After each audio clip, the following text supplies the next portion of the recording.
Les débuts de l'islam. Selon les sources historiques musulmanes, principalement la Sira d'Ibn Hisham et les hadiths, Mahomet était marchand à la Mecque.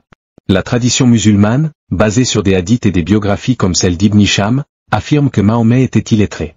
L'islam émerge au 7e siècle dans la péninsule arabique, dans un contexte tribal et polythéiste. Mahomet, né vers 570 à la Mecque, est considéré par les musulmans comme le dernier prophète envoyé par Allah, Dieu. Il reçoit, selon la tradition musulmane, les premières révélations du Coran vers 610. Les débuts de l'islam sont marqués par la prédication de Mahomet à la Mecque. Puis son émigration, Hégire, à Médine en 622, où il établit une communauté musulmane. C'est à Médine que l'islam se structure politiquement et militairement. Les premières années à Médine, 622 à 630, furent marquées par des conflits entre les musulmans et les Khréchites de la Mecque, qui s'opposaient à l'islam. Après l'Hégire, les musulmans de Médine, ayant perdu leurs biens à la Mecque, étaient dans une situation économique précaire. La bataille de Badr, 624, est un cas emblématique.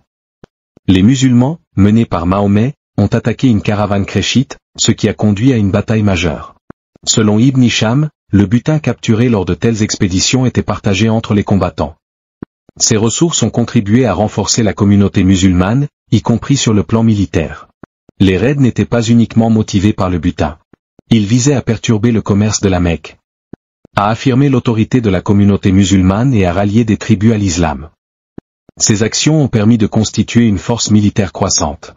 Les sources islamiques confirment que les prisonniers capturés lors des batailles, comme à Badr, étaient souvent libérés contre rançon. Par exemple, après la bataille de Badr, plusieurs prisonniers khréchites ont été relâchés en échange de sommes d'argent ou de services. Dans certains cas, les prisonniers qui ne pouvaient être rançonnés devenaient esclaves.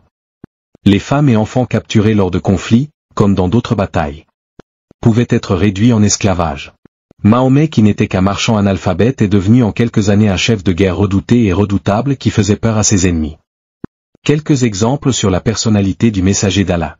D'après Abu Huraira, un homme des Banu Aslam vint voir le prophète alors qu'il était dans la mosquée et dit: « Ô messager d'Allah, j'ai forniqué, le messager d'Allah s'est détourné et ne l'y a pas prêté attention. » L'homme a alors répété 4 fois ce qu'il a dit. Le prophète a alors demandé: « Es-tu fou ? » « Non, répondit-il. »« Es-tu marié ? » ?»« Oui, répondit-il. » Le prophète a ordonné à ses compagnons de le lapider. Jaber dit: « J'étais parmi ceux qui l'ont lapidé dans la grande salle de prière prévue pour les fêtes, à l'extérieur de la ville. Quand les pierres sont lancées contre lui, il s'est enfui, mais nous l'avons attrapé à Hora et nous l'avons lapidé. » D'après Ubada ibn Asami, l'envoyé d'Allah a dit: « Quand un homme célibataire commet l'adultère avec une femme célibataire, ils recevront 100 coups de fouet et seront bannis 1 an. Dans le cas où ils sont mariés, ils recevront 100 coups de fouet et seront lapidés à mort. » D'après Imran ibn Hussein, une femme de Juhéna vint voir le prophète car elle était devenue enceinte à cause d'un adultère. Elle dit: « J'ai fait quelque chose qui mérite un châtiment, donc inflige-le-moi. » L'apôtre d'Allah appela son maître et dit: « Traite-la bien et amène-la moi quand elle aura accouché. » C'est ce qu'il fit. L'apôtre d'Allah prononça ensuite après l'accouchement son jugement, ses vêtements furent noués autour d'elle et il ordonna qu'elle soit lapidée. Il pria ensuite sur son cadavre. D'après Anas ibn Malik al-Ansari, des gens de la tribu de Oukl ou d'Ourena vinrent à Médine et furent pris de coliques dysentériques. Le prophète leur recommanda de camper auprès des chamelles laitières, en dehors de la ville, et de boire de leur urine et de leur lait. Quand ils reprirent leur force, ils tuèrent le pâtre du prophète et conduisirent le bétail.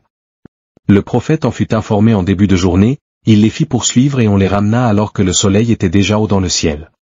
Le prophète ordonna de les amputer des bras et des pieds et passer au fer rouge la cornée de leurs yeux, puis les fit jeter dans la Hara, de Médine.